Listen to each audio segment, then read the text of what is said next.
Hi, everybody. Great to be back with you again and back into the Song of Solomon. We've had a great opportunity to take a look at this wonderful, wonderful song and about how the Lord has given His blessing to the marriage relationship. Remember, this is all about the courtship, about the wedding and the actual marriage of Solomon and this one true love known as the Shulamite. Last weekend, if you remember back, we talked about how selfishness is the destroyer of our intimacy and our relationships. Whenever there is the sin of selfishness, there's always going to be separation, because sin, by its very, very definition, is what pushes us away, not only from God, but from each other. Nobody likes being around a selfish person. And rather than being drawn to her or to him, we tend to isolate ourselves from those people.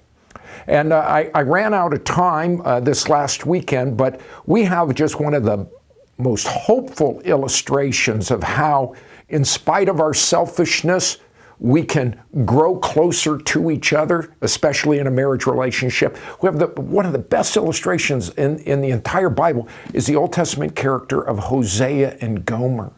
If you're familiar with the book of Hosea, it's the story of a minister, if you will, one called of God to marry a woman. Her name was Gomer, and she was a woman with a troubled background. And in the midst of their marriage relationship, she decides to return to a life of prostitution. And you can imagine how devastating that kind of sin is and what it did to this husband, to his ministry. And God gave to Hosea a very, very clear directive as after his wife hit rock bottom with the decision-making that she had made and her life just turned upside down, that Hosea was to go and take her back. And the grace that he poured out to this woman is a perfect illustration of what God does with us. And in spite of our sin and in spite of our selfishness, He keeps reaching out to us. And it's that hope, if we draw close to the Lord and if we get our lives right with Him, we can draw close to each other as husband and wives if we turn away from the selfishness. And this is what this illustration in Hosea chapter 2 and verses 18 and following, the context of it is Israel's decision to turn away from the Lord. But the hopefulness is given in God's covenant, God's promise.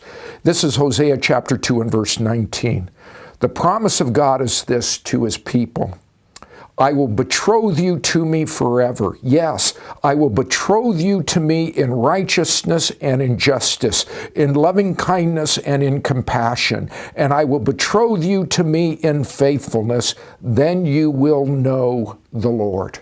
He makes the initiation of reaching out to us, forgiving us, and cleansing us. And once we experience that, the relationship can be renewed. There can be compassion and loving kindness and justice and righteousness in our relationship with Him, but especially in our relationship with each other.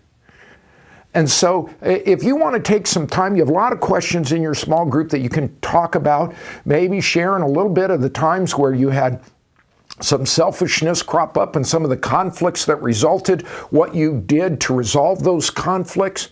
Yeah, there's a lot to talk about here, but also to talk about how the Lord's forgiveness enables you to reach out in spite of the sin that others have committed, even a spouse against you.